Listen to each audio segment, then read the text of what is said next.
नमस्कार मैत्रिणींनो, मी विद्या. माझ्या सर्व गोड अशा मैत्रिणींना जागतिक महिला दिनाच्या खूप खूप शुभेच्छा. Happy woman to you, happy women's day, happy women's day to you. Video करतोय.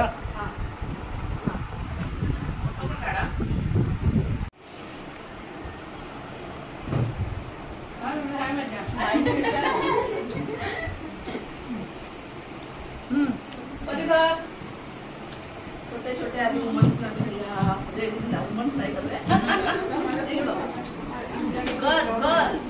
छोट्या गर्ल्स आधी. इथे आमचा केक कटिंग झालेला आहे. प्रत्येकजणी एकमेकींना केक भरवत आहेत.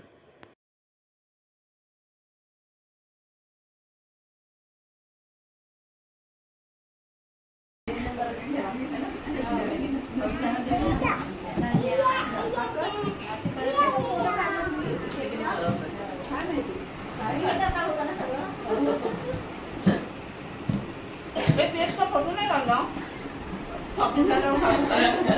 पहिले तुम्ही काढला.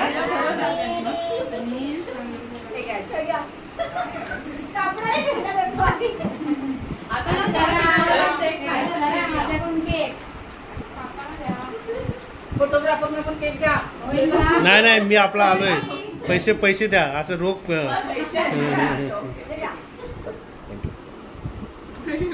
आमचे फोटोग्राफर बघा, केक नको आधी पैसे द्या म्हणतात.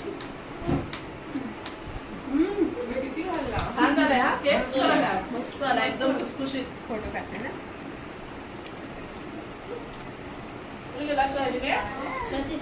छान केला नाही पण केक मस्त झाला एकदम.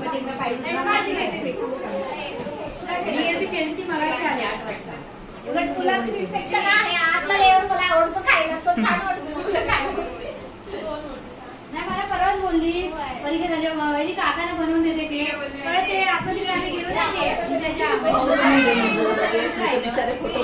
सगळे पदार्थ आपल्या महिलांनी बनवलेले आहेत.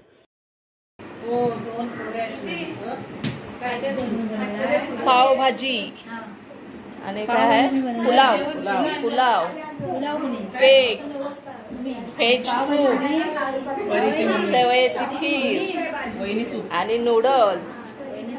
असा आहे आजचा मेन्यू.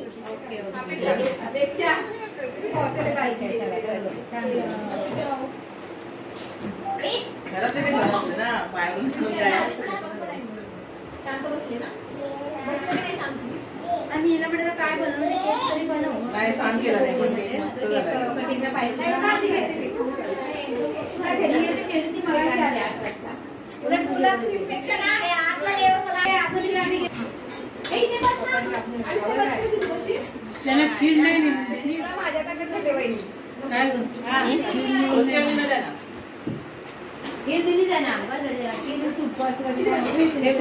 ए कसं झालंय, छान झालेत काय सगळे आयटम. आईला ताट्यावर म्हणजे हे सगळं देऊ.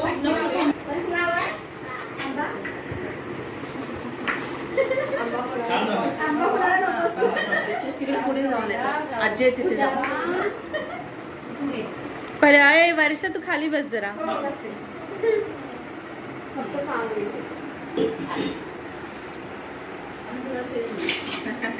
दोन पोळी दे. सुरुवात करायची.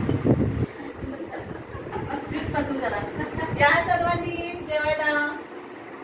आता कुठलं बटन दाबू, काळं?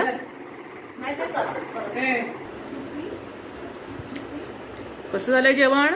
छान झालंय, मस्त टेस्टी. जेवणाचा फोटो काढलात का? खूप दिवसांनी. थँक्यू. बरेच दिवसांनी महिला जवळ आलेल्या आहेत. सृजनशीलतेचा पदर डोक्यावर घेऊन, त्यागाचं कुंकू माथ्यावर लावून, भावनिक आणि आध्यात्मिक वारसाचे संस्कार आपल्या मनगटात सांभाळते ती स्त्री शक्ती, जिचा करावा आदर, जिचा मानावा अभिमान.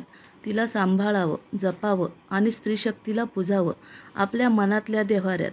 कारण दैवी शक्तीची दारं खुली होतात ती स्त्री शक्तीच्या माध्यमातूनच. प्रेमाचे क्षत्र, कुटुंबाची निर्मिती आणि पारिवारिक सौख्य म्हणजेच मूळ स्त्री शक्ती. आठवतं का लहानपणी आईच्या पदर आईचा पदर कधी रुमाल व्हायचा, कधी डोक्यावरची टोपी, कधी अंगावरचं पांघरून, तर कधी मायेची ऊब. आईचा तो एक पदर आजही अनेक भूमिका निभावत असतो. पण खंत एकाच गोष्टीची वाटते, आपल्याला ज्या आईने 2 हात दिले, त्या 2 हातांनी आपण आपल्या आईचे अश्रू किती वेळा पुसले हो? कदाचितच हातावर मोजण्याइतके. जिच्या सहनशीलतेचा अंत नाही, तिची परीक्षा तरी काय घ्यावी, जिच्या उदरात वाढतो एक जीव.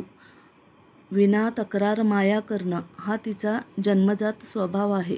अशा स्त्री तत्वाचा अनादर करणं कितपत योग्य आहे?